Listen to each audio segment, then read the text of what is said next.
Good morning, ladies, gents, boys and girls, and all the other pronouns we can come up with. Welcome to the Insight Masterclass.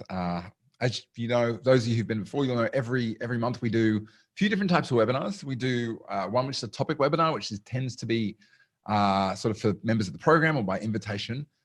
We also do some drop-ins, but the one I really love to do is this one, which is what I call the Insight Masterclass, where I get an opportunity to sit down with somebody who's just really good at what they do, like a subject matter expert, or alternatively, a member of the program who's had a really great outcome, or somebody else who's just doing great things or who's got a great story. And today is kind of one of those people who transcends a few of those different things.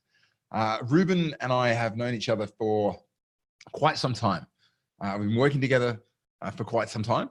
And during that time, you know, some clients you become fond with, but others you become good friends with. And Ruben is one of those people that I respect hugely as a planner, but also, as a person. We've had some of the most enjoyable coaching sessions are when we sit down, and Ruben's one of these kind of guys that I love working with because they'll kind of kick the tires. They'll ask you questions. They'll, seek to understand not just, the concepts, but work out the bits around the edges. And when we've sort of finished having those kind of conversations, what comes out of it is a really good plan. But today, I wanted to talk to Ruben and really get a conversation going on between all of us about the journey he's been on. It wasn't too long ago where Ruben's sort of marketing, there wasn't a great deal of it, and it tended to be mostly him. He was putting stuff out there, but then over a period of time, he kind of went from this place where he was just doing similar to other businesses to he's got a radio program, he's podcasting, and he's utilizing that content in a really smart ways to, put it out there, get known, but equally importantly, and I think we're going to talk about today, to utilize it with his clients. There's a bunch more to the story as well. He's done so many different things in his business over the past few years. We've been working together before. So this is kind of an opportunity, not just talk about what happens when you put your expertise and your knowledge and you get structure around it, but also sort of to learn from somebody who I think in my experience, is a really deep thinker about a number of different areas. So with that in mind, I would love to just check in with you guys. Ben's here, Greg, James, Jared, welcome. Thank you very much for joining us. Johnny, Mike, Tanya, you too, and Jen, of course. And we've got a couple of phone listeners. So thanks, guys. I just want to, before we kick it off, I just want to make sure. Can you hear me? Can you see me? Is everything sort of looking good in the technical world? Head over to the chat box. That's how we're going to communicate today. And just let me know. Jen says all good. Let me know if everybody else out there. Yes, with an exclamation mark. No issues, says Johnny. Everything looks great. Thank you, Ben. By the way, I do love the new launch. Ben, in case you don't recognize the name, is one of the top-notch performance coaches that we've had the opportunity to work with on the program. So it's great to have you here, man. Tanya's here. James is here looking. Sir, thank you, Greg. And by the way, I haven't come back to you on your note, but thank you so much. Greg just dropped me this note of everything he's done since we began working together. And mate, that's a hats off to you on what you've crunched through. Cool. So what I'd like to know, I want to get this interaction going. I would love to know, what's the last podcast you really enjoyed? I want to get an understanding of how many people in here are real podcast fans who believe in the medium. What's the last, if you don't listen to podcasts, just say, nope, that's not my thing. But if you do, I'd love to know, what's the last podcast, or what's a podcast that you listen to regularly? Animal Spirit, says Mike. Man, I haven't heard that one. This is going to be good. It's going to be an opportunity to kind of mine the depths. Animal Spirits. I'll let you know mine. Joe Rogan, James. Mate, I just finished listening. I'm actually in the middle of listening to his one with, is it Joe Stamets? Man, about mushrooms? Crazy. Nope. Tanya says, I'm new to podcasts, but keen to learn more. Well, you're gonna hear a few good ones. Greg, Robin Sharma. Man, did he write that book, The Monk Who Sold His Ferrari? Maybe a different guy. Okay. Business Lunch with Roland Frazier. Fantastic. Yes. Okay. Same guy, says Greg. Perfect. So we've got some podcast listens here. Tanya. The one I love listening to is a guy called Dan Carlin, who does a thing called Hardcore History. He only does about 2 or 3 a year, and they're literally 3 or 4 hours long. But he tells these amazing stories about history. But you know what? That's useful. Okay. So we got a kind of a smattering of experience here. Would love to know, final thing before we kick off.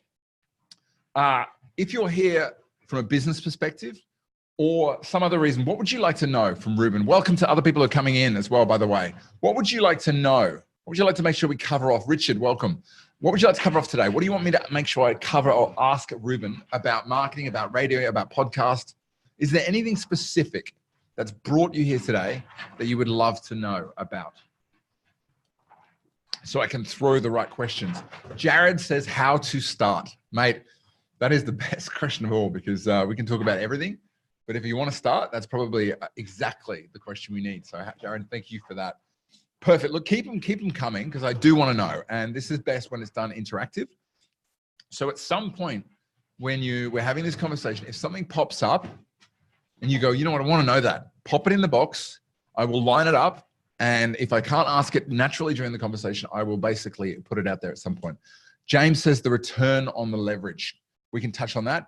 Tanya says, I'm keen to consider podcasting as a resource for clients so I can stop repeating some of the general info, but I'm not sure how to promote this and actually do it or record it. I think I can help you with this. Well, I know, yeah, we can. Minimum technology required, especially setting up microphones for interviewing guests. Rubes, we've got so much to work with here. So let's get stuck into this. Mate, are you with us? Can you jump off, get your camera started as well? How you going, man? Good. Hey, Stu. How are you? I'm good. Hello, good everyone. Morning. Yeah, we've got a good group here today. Lots of good questions coming through. Did you catch all those? I did. I've got little notes coming up there, and a special shout out to James there. G'day, James. He's actually been on the podcast before, so he knows what it's all about. Mate, Thanks for the big wrap up, Stu. I mean, that was very, very. I was trying to work out who you were talking about for a bit there, but there were a few things that sounded familiar. There's not a word in there that is anything but 100% truth, and you know it. Very kind. Yeah, James has been. I was on the radio show a while back, but I think we had a problem. I was like trying to answer questions, and I was like, Rube, I thought, really sorry, I can't hear a word you're saying. And so that was just a question about the technical setup. So, but that was pretty early on. So that was early on, but it was enjoyable. Probably about podcast number 20. You've had some great guests on, right? Yeah. I mean, the thing about the podcasting is people like being on it. I do. People like being asked to be on it. In fact, over time, I've had people contact me and wanting to come on it, which is great. So, yeah, people like being on radio, just like they love being on your webinars. Well, I love being on my webinars. So when you introduce, you say, "Hey," you're speaking to someone, and you go, "Would you like to be on my podcast?" How do you introduce it? What's the way that you deliver it? Look, there's not a huge amount to it. I mean, I've actually automated it a bit now as well in terms of asking people, but I just tell people I'm doing a show about interviewing great business people and people who've done great things in their careers, and I think you've got a great story to tell. It's probably not that different to how you do it, and in fact I started automating it a bit more now in terms of communicating with people about it and getting them to book in themselves and all that sort of stuff that you taught me. But we're probably jumping ahead, aren't we? We are jumping ahead. But I do want to know one thing before we kick in, because what's the best, most enjoyable podcast guest you've ever had and spoken to, and what made them enjoyable? Mate, let me think about that. Well, probably actually interesting. I think the best one, it wasn't exactly so business related, but it's a young guy who started this like social sort of enterprise for kids with special needs, and he started doing doing camps and weekends away for children who've got intellectual disability or things like that. And he's a young guy. He's only about 23 or 24. Not a high profile person, obviously, but it was just amazing. He hadn't had anyone in his family who had special needs, but he just had a passion to do it. And he started this sort of charity, but not only did he start it, he also, was managing it really astutely financially, and he put a board around him and all that kind of thing. So even though it was like a charity, he was actually managing it like a business. Wow. And it was super impressive, for a kid of, I think he was 24, maybe 25 now.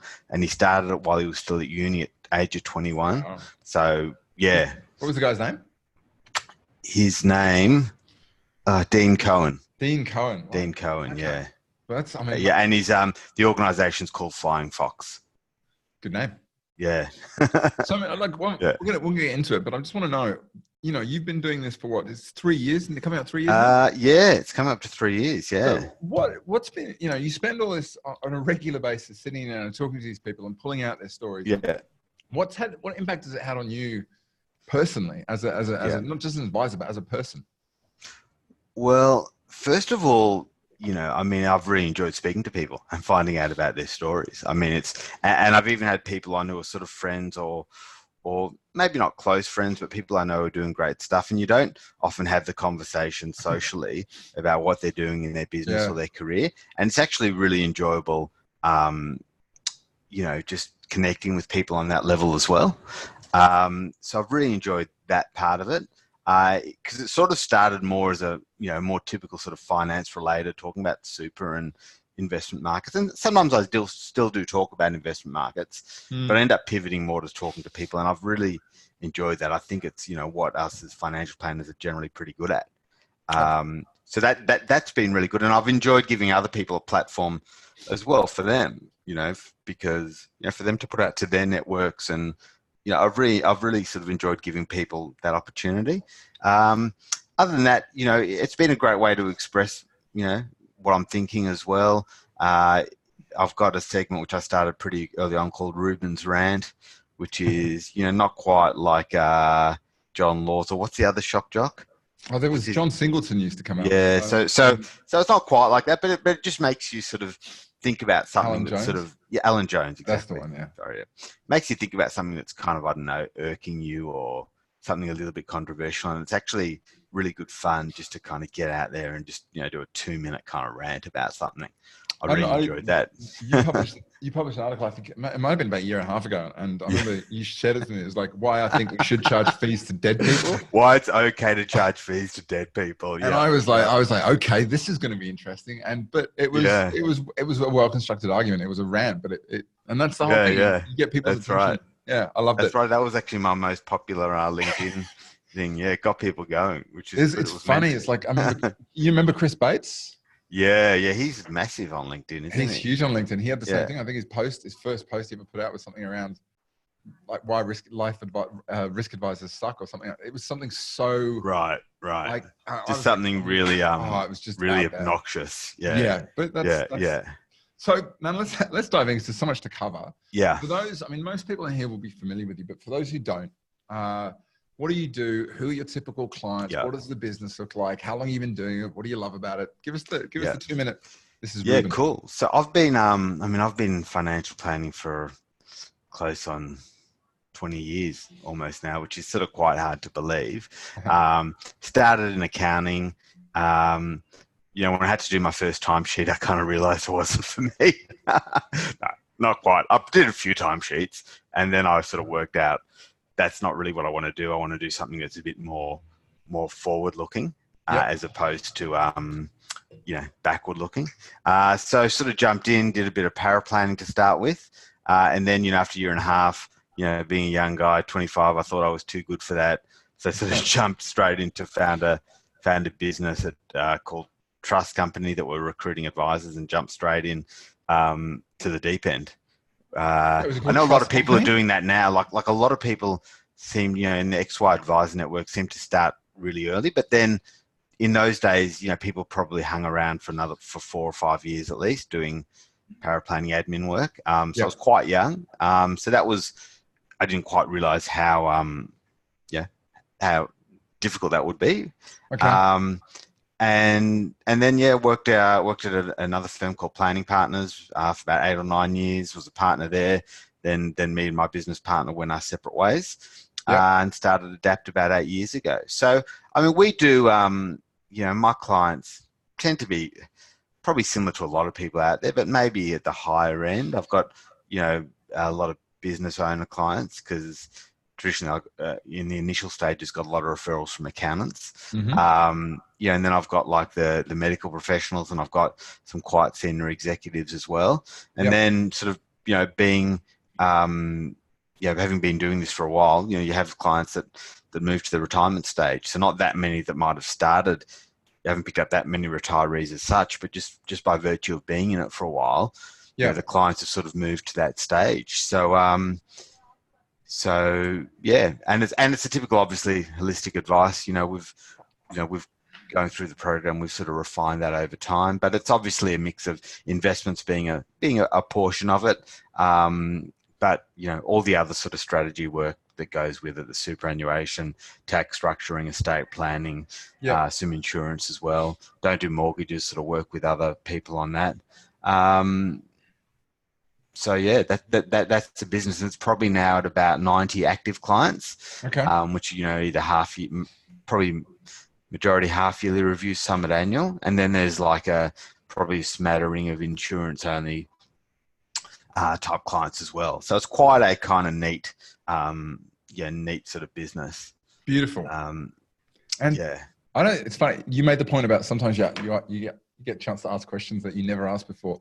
I never asked you about Adapt Wealth. Why? What made you choose Adapt? It's funny you say that because it's when I was starting, it was like I was thinking of all these different names, and like financial planners, sometimes we can fall into this trap of trying to find these Latin names, and I was thinking I was going to call it Affinitas. Like Ardere. Yeah, that's right. There's lots of those kind of things.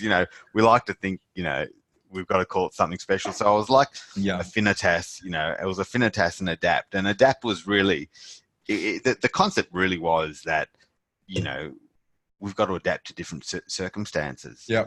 Whether it's things that are happening in investment markets or things that are happening in people's financial lives. It really was sort of a principle that I believe in. I don't believe in kind of always being stuck in the past. I don't necessarily believe in, throwing everything out and starting complete radical change. I sort of believe in incremental change, and that was sort of what I wanted. In the way I was running my business, I wanted to incrementally change, and I've always wanted to, and also potentially changing the way you engage with clients as well. Yeah. And everything from how you look at investment markets to how you can keep adapting and adding value. So yeah, it definitely reflected a philosophy.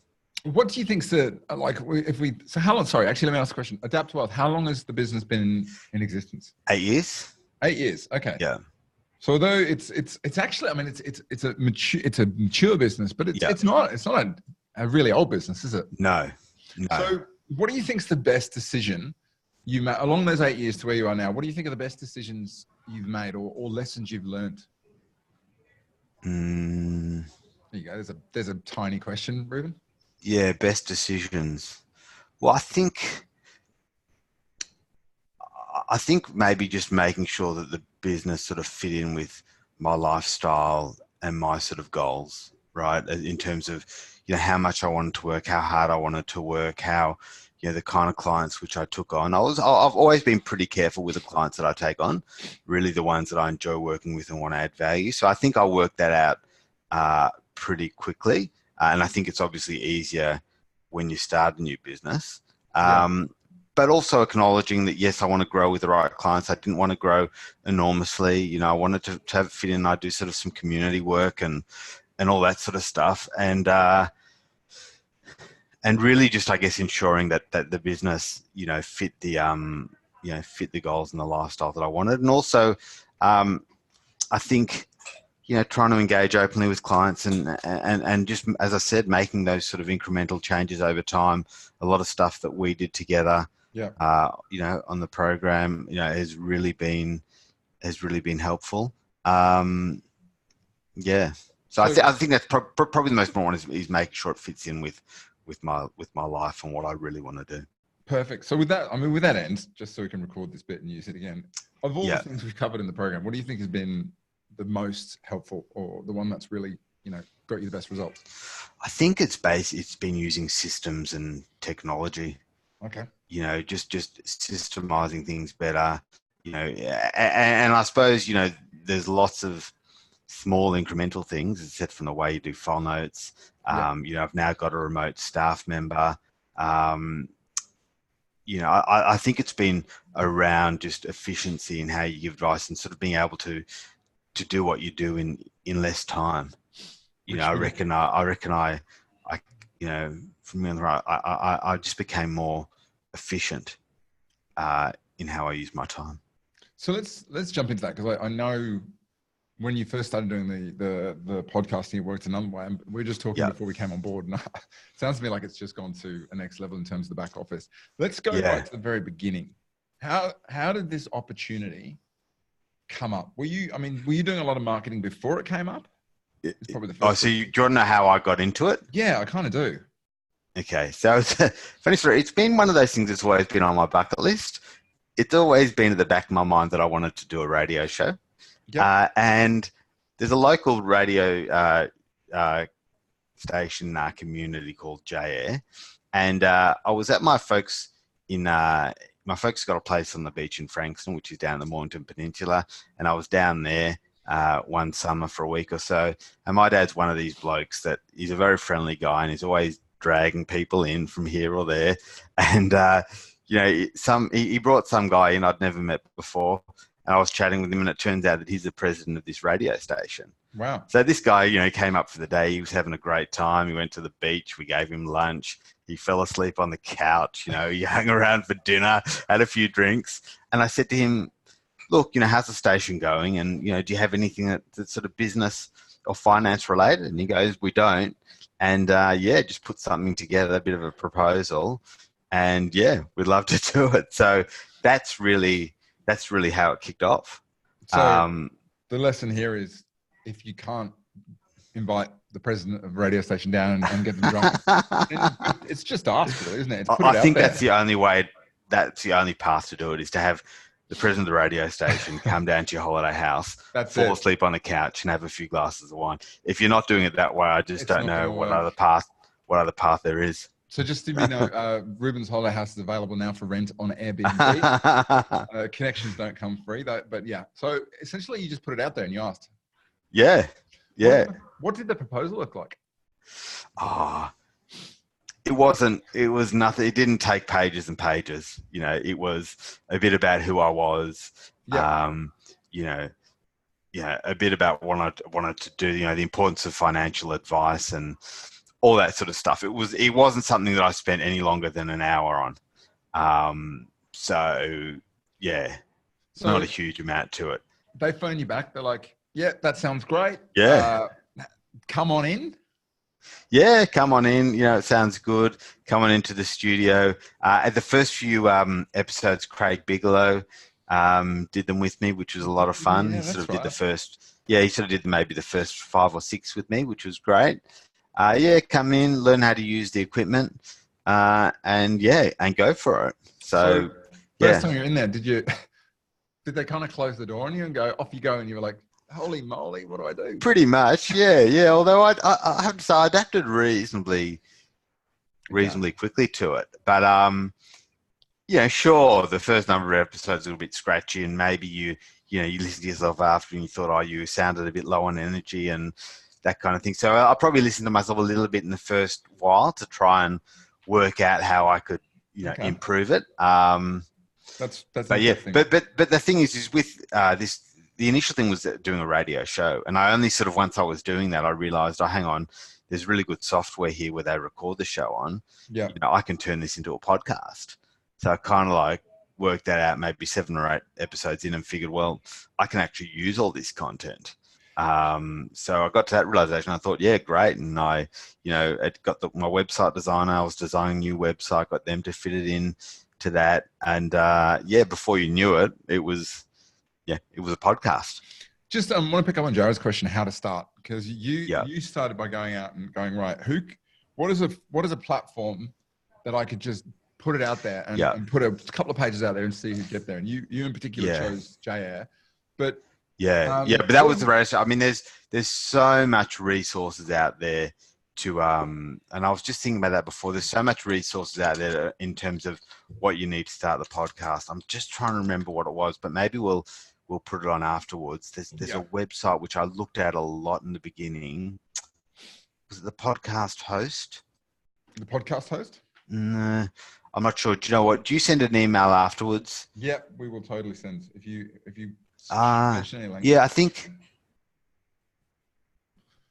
Yeah, the Podcast Host is one of them. That's probably the one. But let me have a look, and I'll double check. Okay. But there's so much stuff out there. in terms of how you get going. And, I was sort of fortunate that, I didn't need the equipment because I went into the radio station, right? But the equipment is not difficult at all. It's simple microphones and that sort of thing. And it probably takes a bit more effort if you're having people on the phone.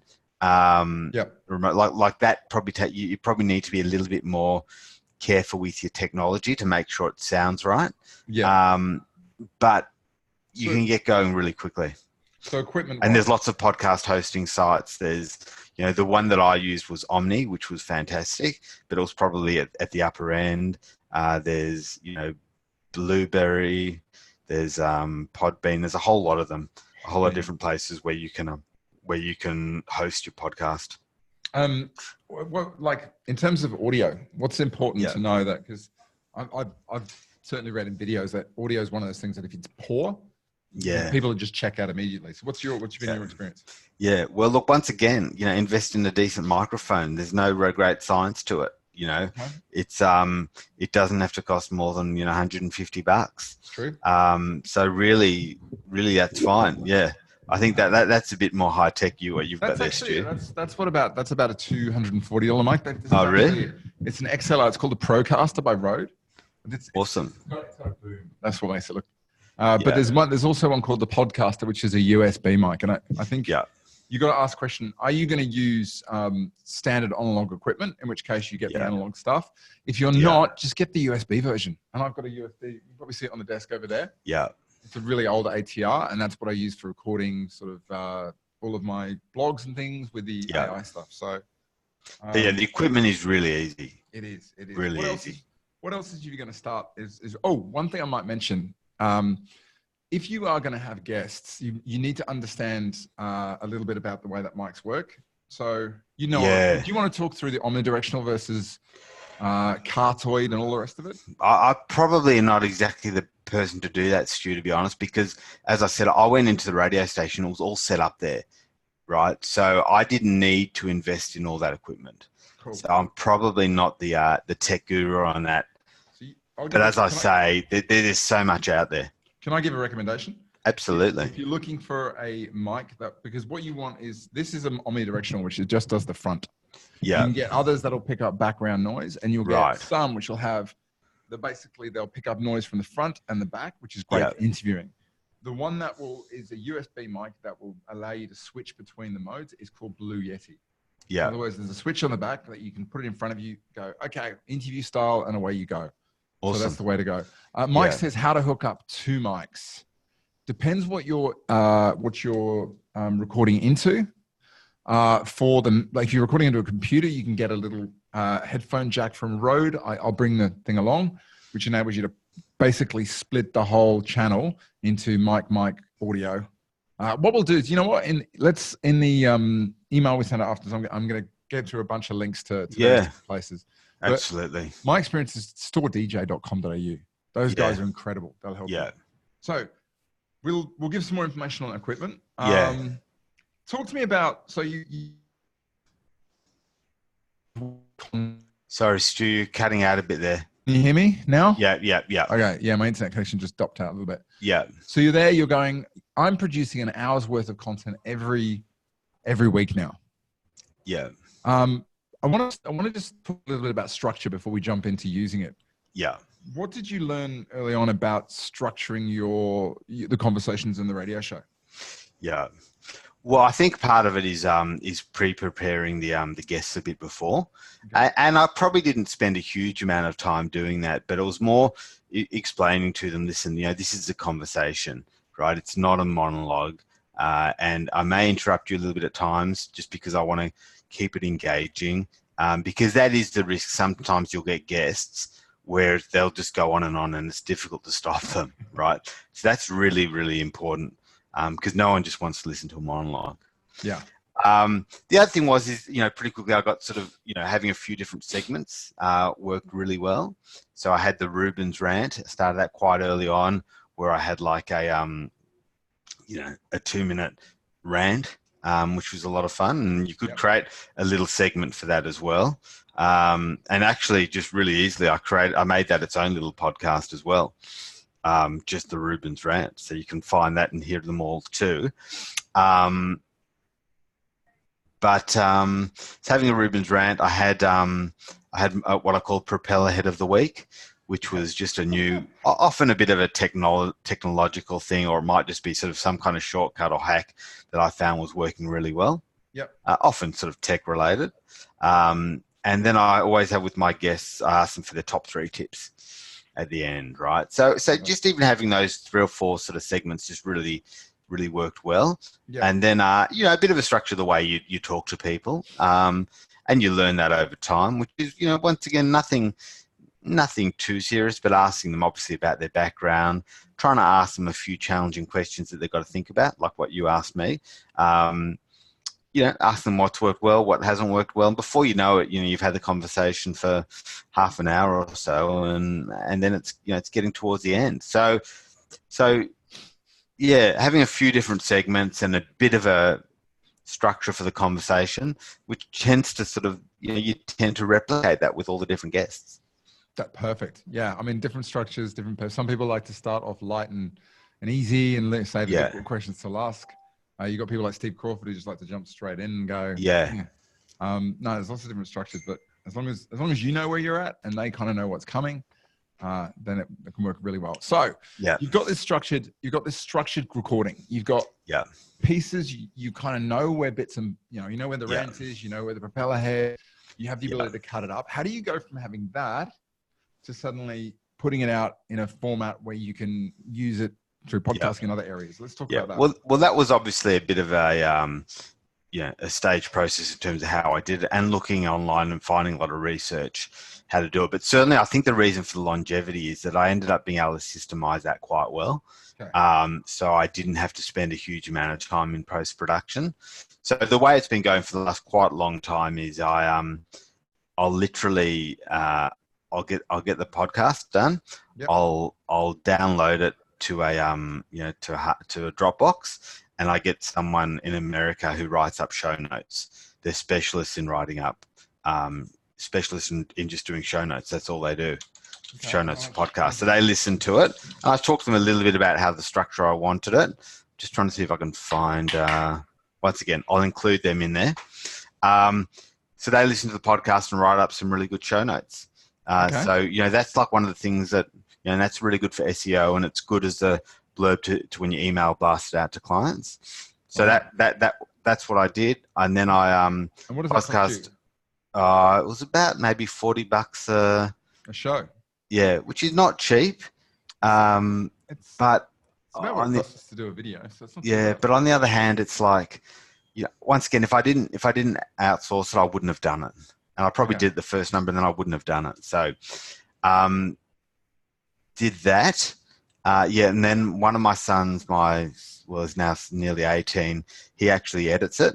So he puts on a bit of sound. He cuts out a bit of crap. He cuts out some music. So he edits it.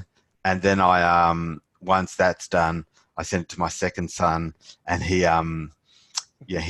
puts it on the website, links it all in together. Yeah. And then he creates like the email blast out for clients.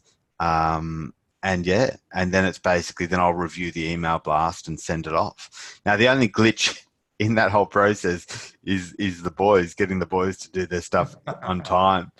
So I've tried a few, and that's been probably the biggest frustrating, because I pay them, but then I've tried saying to them, listen, if you get it done by the weekend, I'll give you $5 more, or this or that. But that was probably the glitch in the process. Now, there's lots of ones where you can outsource the whole lot, right? Yeah. You literally say to them, here's the audio, you do everything, right? They'll do the show notes, the editing, they'll post it on social media, they'll do the whole thing. So there are services like that. It obviously costs a bit more. But once again, you have to have some kind of system like that, because a lot of people will start the podcast and they'll be really excited, and then they'll start editing it, and then they'll start writing the show notes, and they'll spend hours on it, and I guarantee you're not going to keep it up.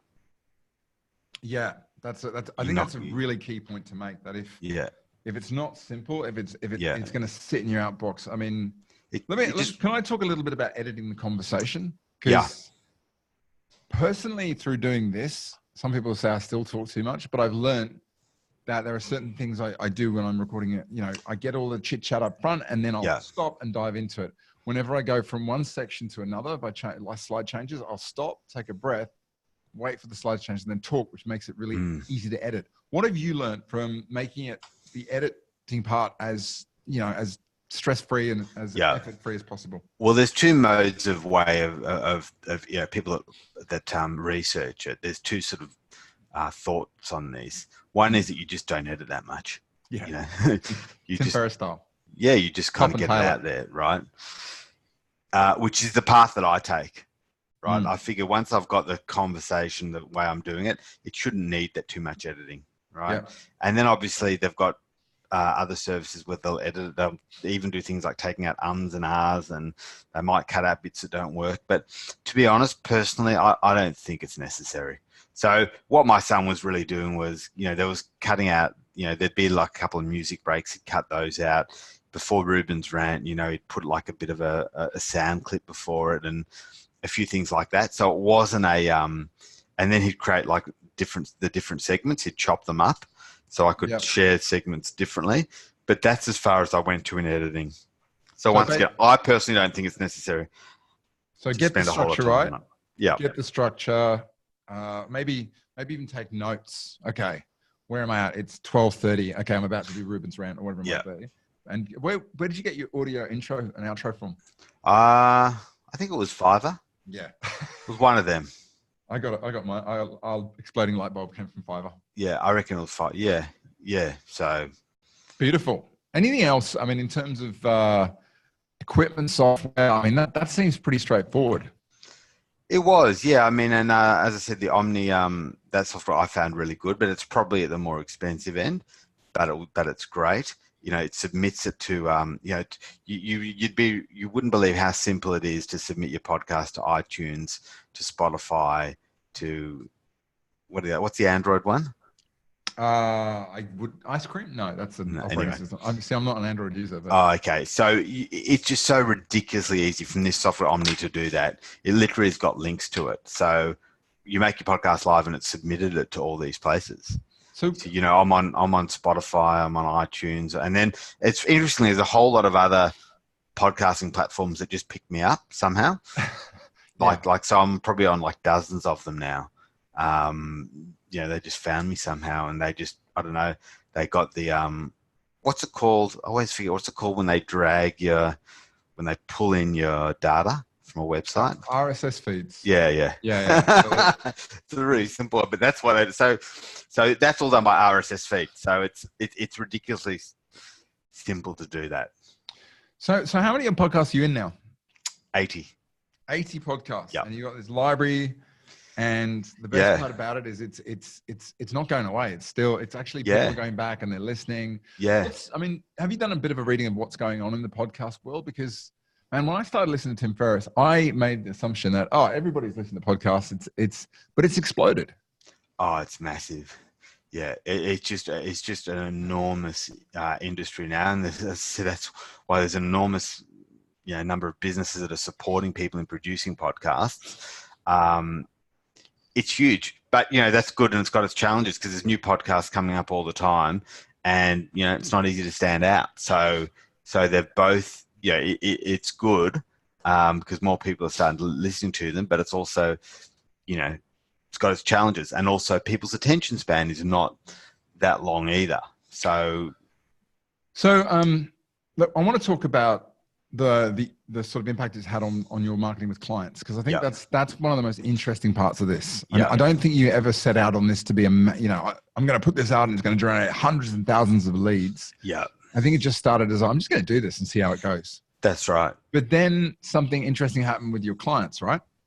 Yeah, well, it's just had a massively positive impact on my clients. I'll have people, I'll put it out there, I'll have people come into meetings and they say they've listened to it and they ask me questions about it. I've got one particular client who's a dentist, and he drives every week, once a week, out to sort of Berwick, which is like an outer sort of suburb, 40-minute drive, religiously listens to it. Comes, sees me in synagogue, like talks to me about it. So it's, and then you have people, you just see around who've said they've listened to it, and and it's great. Like it gives you good sort of feedback, but definitely, I think with clients, it has a very big impact because they see you as a bit of a a thought leader, or and You're on the radio. and yeah, and it's been massive. Yeah. So what's your most enjoyable sort of situation when someone said something or you had an experience? What's the one story that sort of comes to mind? Well, probably the thing that I really, really like, as I said, I really enjoy the fact that I'm giving other people an opportunity to tell their story as well. So literally, I'll have I had one guy. He runs this like a hearing aid sort of business. It's like a tech business where what they do is they get people look up online getting hearing aids, and they're like a booking system. They refer them to audiologists, and then they buy the equipment and make a bit of a margin on that. So it's a great sort of tech business. And I had him on it, and he came back. He said to me, "Listen, I was at like the audiologist conference, and like the CEO of the biggest company came up to me and said, 'Oh, look, I listened to you on the podcast. Yeah, like it was really good.'" And I just thought that gave me a real kick. Because it's had its reach somewhere beyond anything I would have expected, and it might have done something for him, and I just that kind of thing gives me a kick. It's funny. We've had this conversation before, and a lot of people go into whether it's social media or online marketing, and they're going, right, I'm going to generate 100 leads in 3 months, and that's not the game. The game is to put stuff out there that gives value and puts you and what you've got to say and who you are in a way that other people can grab it and they can use it and they can share it. And more importantly, it's just doing, you probably got podcasts you recorded 2 years ago and somebody grabs it and they go, "I listened to your podcast 2 years ago," and bang. Yeah. So it's just awesome getting that feedback. That's what you need to sort of keep you going. I mean, you're a person that produces a whole lot of content as well, Stu, and I don't know how you feel like you do want, obviously you're doing it for enjoyment, but you do need to get some positive feedback. You do. You do. I mean, you have times when, you get a smaller audience than you thought, or it doesn't go quite, and you sort of come off and you must come out of the radio program. You and I are both introverts, right?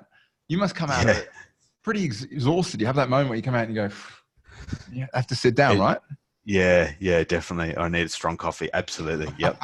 Yeah. But then, I mean, I got one the other day from an advisor in Scotland who's been sent, I think it was a blog or a video by a guy called Alan Smith I spoke to 2 years ago. And he just emailed me and said, blah, blah, blah. I wish I'd found your stuff earlier. And I sat on the couch. I turned to Rachel and check that out. Smile is big on my face. And that's the moment it's worth it. And that wouldn't happen if you weren't putting content out there that was, would just keep going when you didn't have to be. That's right. That's right. At least, I will say though, one thing. Sorry, we're talking about giving tips to people. I mean, in my show, like because I was filling a radio slot, it was sort of like a 40, maybe to 50-minute show. It doesn't need to be that long. Jared just asked, what's the ideal time? Yeah, a podcast. It can be like 7 or 8 minutes, really. Like it can just be like a tip like that. It can be 20 or 30 minutes. It doesn't need to be long. Particularly if you're speaking to financial planners and they want to sort of give something, a real sort of tip or something, do 5-minute ones. Like I mean, the beauty of those as well is you get them transcribed and they're an article as well. So really, they don't need to be long. It depends what your purpose of them is. And I probably fell in a little bit to doing long ones because I was doing a radio show. But yeah, it doesn't have to be at all. So I'm just bringing up my thing so I can write. Hopefully it comes up. Yeah. What's your best tips? If you are someone on the is listening to this and they go, I'll get the equipment thing, but I'm just going to start. What's your best tips for the structure of the content, the energy? I want to also get your opinion on, when you're in a conversation, are you thinking about how is this going to be listenable on the other end? What can I do to make it, appealing? Or talk to me about your best tips around getting good content or getting that part. Yeah. So I guess you want to work out the structure of the show. I mean, you want to have a bit of a plan for what the purpose of it is, right? And have it the same every time? Hey? Have it the same? I think so. Yeah, I think so, because I think your listeners want something that, if you're going to get a good listener base, They want to know what your podcast is. Is it a 5-minute tip? Is it interviews with people? What is the actual purpose of it? And I guess what you're trying to achieve as well, because if you want to have any sort of longevity on it, Yeah. you've got to kind of know what you want to achieve. And I do think that it shouldn't just be, I want to get, 10 more leads in the door a week. I don't think it should be. I think that you should, I think there's something to be for jumping into doing something new. Do you know what I mean? And enjoying the challenge of it, right? So I think that should be a part of it. Without, whilst you want to have a purpose, I don't know that just saying I want all these client leads out of it is the right one. So maybe find a topic that you speak about, but you like talking about, but you can talk about in a way that people listen. Yeah. And finally, if you want to bring guests in, choose a topic that you can connect with people that are going to be able to come in and chat about that stuff. Absolutely. Okay. Yeah. So what else? Yeah. I mean, once again, if you want longevity out of it, you've got to systemize it. It's great and it's exciting to be, doing the first few and, editing yourself and getting super excited, but it won't last, right? And the reason why I've been able to keep it going is because, as I said, I've cut it down to probably, apart from the podcast, spending no more than an hour on it afterwards, probably less. Cool. So, send out for your guests, if you're doing it that way, I send them out a frequently asked questions. I send them a link to, book in what they want to do, if they want to do it on the phone or whatever, so they can book it straight through my Calendly. Yeah. Get everything as kind of systemized as you can, because I guarantee you, if you don't, it won't last. Yeah. Perfect. And line it up in advance. Yeah. Tanya, that was a really good question. And I think I wanted to jump into this one because she's keen to consider podcasting as a resource for clients, which I think is, it's an interesting challenge, because you got first challenge of structuring the information, and then you got the second challenge of getting clients to use it. How would you actually approach that? And how would you then, once you got the body of content, go about promoting it? Yeah. Well, I think, I think that's a really good idea. As I said, a lot of the good feedback I've had is just from clients. So I reckon that's a great objective, and it's a very achievable one. I actually think, if I was just doing it that way, I would probably, even before I started, get clients sort of on the journey with me, explain to them, why you want to do it, the fact that you're doing something new, maybe the fact that you're getting out of your comfort zone. I reckon really share something, before you launch it, share something a bit about yourself and why you're doing it. And then, maybe, obviously, you start sending, you use to distribute it, you got to make sure you've got a decent website and hosting and all that stuff. Obviously start sending it out on email, maybe. And what I did was I actually asked clients, I actually emailed them and said, listen, do you want to receive this every week? Right? Yeah. Or do you want to maybe just receive highlights once a month? Right? That's a good thing to do, because it actually asks, you're asking people if they want it. You don't want to just send them stuff that they don't, and meaning they've done something proactive to respond, sort of will show their interest. I don't have to change anything about, doing, having it being able to consumed in different parts of potentially doing, as I said, doing the show notes is definitely really important. Maybe transcribing certain segments of it, but maybe giving people a bit of couple of different ways of how they consume it. And get it out there, rinse, repeat. Is it rinse, wash, repeat? I think it's rinse. Is it wash, rinse, repeat? Okay. I don't know. You can tell there's too many. I think you rinse before you wash. You obviously. I thought you. Oh, no, maybe you wash. Where's the spin then? When does that come? Yeah, that's true. Anybody who's, you can tell I'm on dad duty this week, right? Yeah. Cool. So just, in other words, that's really good advice. Get clients involved to start with. Tell them, hey, I'm doing this. I'd love you. Make sure, I think the thing you did is you shared it consistently. You didn't let it go. And then I think the other thing I took from that is create a library, whether it's Omni or Podbean. Yeah. Commit to creating that library. And the second part is you've got to refer to it often. You can't put it out there.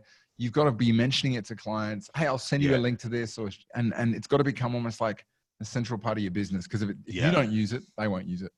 That's very true. Yeah. In terms of what's your view on different modes for a sole person podcast versus a conversation podcast? Like, do you find one is easier than another, or? Look, I think if you're doing it sole person, to me it would be. I don't see how you could do a long one. I don't know, Yeah. unless you're able to just sit there and yak into a microphone for half an hour, 40 minutes. I mean, there are obviously some guys out there that can do that. Personally, I would find that very difficult. If it was going to be a solo one, I'd make it a short, sharp one with a real sort of specific kind of purpose or tip behind it. Stories?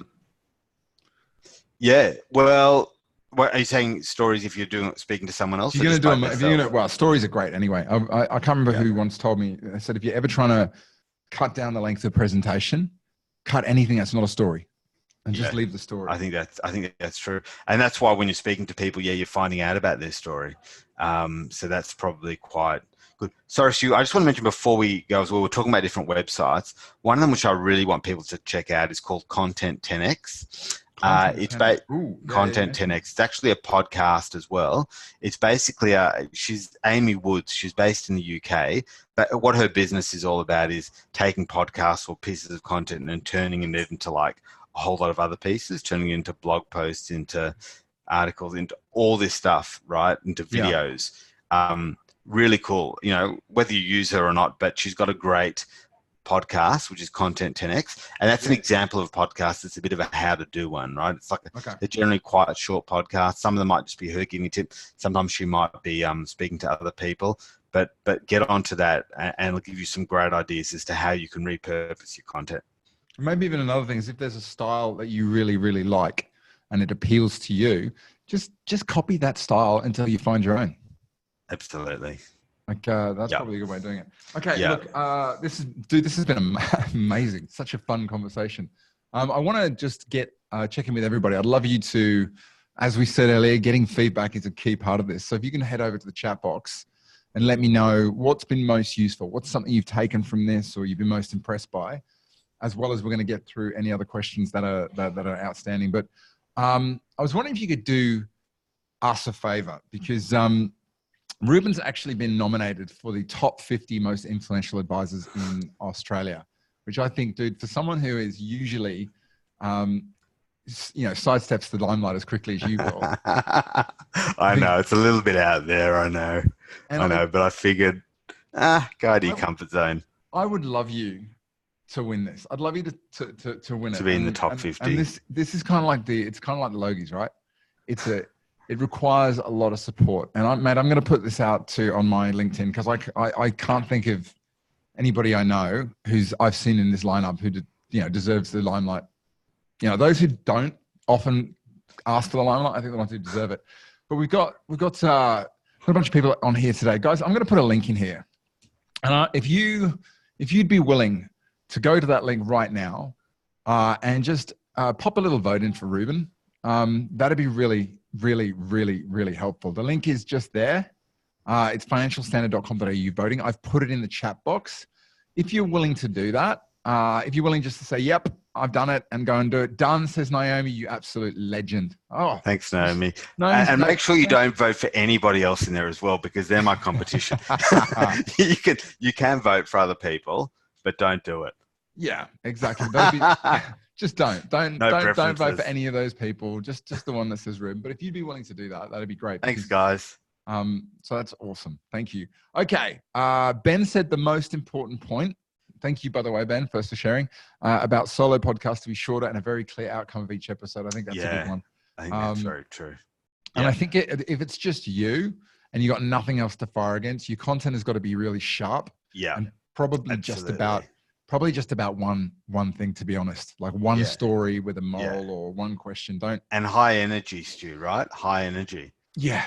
Like, that's just so important, because the first couple of times I listened to myself, I was like, oh my God, you sound like you're falling asleep, That was you got to bring the energy. That was one question I was going to ask you, because your radio voice has changed quite a bit. Well, I mean, I just think you got to bring energy to it. You do. You really do. And my natural state is a bit reserved, right? So it does take a bit of effort for me. And you're right, it can be a bit tiring. But You need to. You do. And there Yeah. can be different energy. Like some people are like, Yeah. you listen to Joe Rogan, he's like all over the Yeah. shop. And then you people look at like Tim Ferriss, he's quite intense energy. Yeah, that's right. But it's just, I think when you're getting into, I mean, I know one speaker I met at Toastmasters years and years ago used to do push-ups under the table before he went on stage. Really, I yeah. got another one who kind of just has this whole, it's showtime. And I know it seems trite and weird, but Ben, we worked together on what we call, priming myself. I've got 2 pens that I hold before, I haven't got them today, before any sort of workshop. And it just and there's an image you put in your head. Like mine is that I'm a rugby player from way back. Yeah. So whenever I'm standing in front of a workshop or delivering something, I put myself in the position of I'm the team captain and I've got to try and win the game. And suddenly it puts me in a mindset. So Yeah. it is about energy. Yeah. Tanya said, great information for me to consider starting. He needs to work on her preparation. Yeah. Preparation. Yeah. If you know what you're going to say, the saying becomes easy. Yeah. We'll research some of the tech websites you've mentioned. Cool. We'll shoot through some more links, Tanya. Yeah, definitely. Mike says, breaking down the blockages, like simply copying another style until you find your own. Yep. Yeah. Just choose someone you like and mimic. Jen wants to know, I'll ask that question in a second. Greg says, good on you, Ruben. It seems like he does it more on a passion than a business builder. You know what? I think that's like Tim Ferriss said the same thing. He said he just set out, he was going to do it 6 times. Yeah. And he wasn't trying to go anywhere. And you've done this in a direction because it's something you wanted to do. But as a result, it's yeah, exactly right. Exactly right. Yep. Jen, how do you wants to know, Ruben, how do you prepare before each show? How do I prepare? A scotch. No, go on. Look, is how do I prepare myself mentally, or how do I sort of prep my guests and all that kind of thing? Before you go on air, do you scotch in my belly, lovely scotch? Nah, I'll usually get a coffee to sort of get myself, a little bit of artificial get up, but no. There's no particular routine. Well, it's a Wednesday. Usually Wednesday, I've gone to the gym in the morning, so maybe that helps get your mind right. It's not completely deliberate, but I think, doing exercise before anything has so much positive effect. Pat Flynn, how to start a good podcast, says Mike. Lots of good stuff available too. There's a lot of content out there. Huge amount. Yeah. But I mean. Give us two pieces of information. I know we're sort of nearly time up. Firstly, what are you up to now? Where is this all headed? Yeah. What are you working on? How can people maybe get involved in something that you're doing? Yeah, well, certainly, get on and listen to the podcast, The Finance Hour, and, search through different segments. As I said, you can also look up Ruben's Rant. If you don't want to listen to a full podcast, those are like the 3-minute segments, which are a lot of fun. Yep. I'm actually now turning also my attention to writing a bit more as well. It's kind of so I've actually started writing a couple of articles for newspapers and the like. I'm just I'm pivoting a little bit towards that because I think but this has sort of given me the energy to do that. So yeah, keep an eye out for me in the papers as well. I've had a few in the Age and Herald Sun recently, and I'm going to keep doing that. So is Ruben in the Age, is it? Yeah. Ruben Zalva, the Age. Yeah, that should do it. Yeah. Anyway, we'll find it later. Keep scrolling. Yeah. It's not the very first. No, was it there? Anyway, it's there. You'll find it. Age or Herald Sun. It'll be there. Might not be on the first page. Obviously, my SEO is a hell of a lot better than the Age. But maybe I'll shoot you through a couple of links just out of interest anyway. So you're also on Apple as well, aren't you? Yeah. As I said, the Finance Hour is there. Yeah. So it's on iTunes. So yeah, just whatever podcast thing you use, as I said, if you're on Apple, if you're on Android, once again, I forgot what the Android one's called, but you'll find it. There's Ben Elliott in there somewhere as well, isn't there? No, I haven't had Ben on. Oh, but you've told me I should, so Ben, I'll get in touch with you. I reckon Ben. If you want to talk about energy, Ben's got this beautiful sort of just calm, but yeah, it's like a very slow moving road train coming to make you feel better. Yeah. Cool. Mate, this has been absolutely awesome. Thank you so much for that. Any final tips? Like if someone's leaving here and they're feeling pumped and they like the idea of what you've done, they're going to use it for clients, they're going to get involved. What's the most important thing they could take out of this conversation that you've learned, which would help them? I think, I suppose it's like trying anything new. Yeah, you may have some kind of trepidation about it. You may think, oh, am I going to be any good at it? But once you just got to dive in and have a go. You know, we're really bad judges of the stuff we put out there to think whether people like it or not. Do you know what I mean we're actually really bad judges of that ourselves? True. I can't remember where I read that, but it's really true. So yeah, get out there, have a go. As I said, just set it as a goal to do something new this year. And I think it's one of those great things that's gets people out of their comfort zone a bit and can energize you. So I think it's really good to have a start. But as I said, once you've started and you're enjoying it, systemize the hell out of it if you want to have some longevity around it. They say the first is the hardest and the second is the most important. Yeah. Because you've done it twice, you'll probably do it a third time. Yeah. So, man, that's good. And by the way, if anybody on this podcast, David, welcome. And Naomi snuck in on the back. If any of you know a great guest that you think would be great for Ruben to talk to, please reach out and speak to him because he's a great interviewer and it's a great podcast. So, dude, this has been awesome. Thanks, Stu. You've got a busy weekend ahead. I do, yes. I do. My daughter's turning 12. It's her bat mitzvah. We're Jewish, obviously. So it's a big party on tomorrow afternoon. So, go to the gym today and then, the afternoon I'll be off. We'll have a ball, man. I've been on, I'm not allowed to call it babysitting. It's parenting duty all week where Rach has been away, which has been interesting. I dropped my iPhone into the swimming pool Tuesday. Hey, what can you do? It was working when I pulled it out, but anyway, I'm going to head into the Apple store, get it replaced. But mate, this has been absolutely gold. Thank you so much for joining us. And to everybody else who's still sticking around at the end, I hope you've enjoyed it. We'll be having another one next week. Obviously, you've got the details of Ruben's podcast. Thank you very much for voting, those who did. Other than that, have a great weekend, and I'll catch you soon. Take care. See you later, Rubes. Thanks, Juicy. Bye. Bye, man.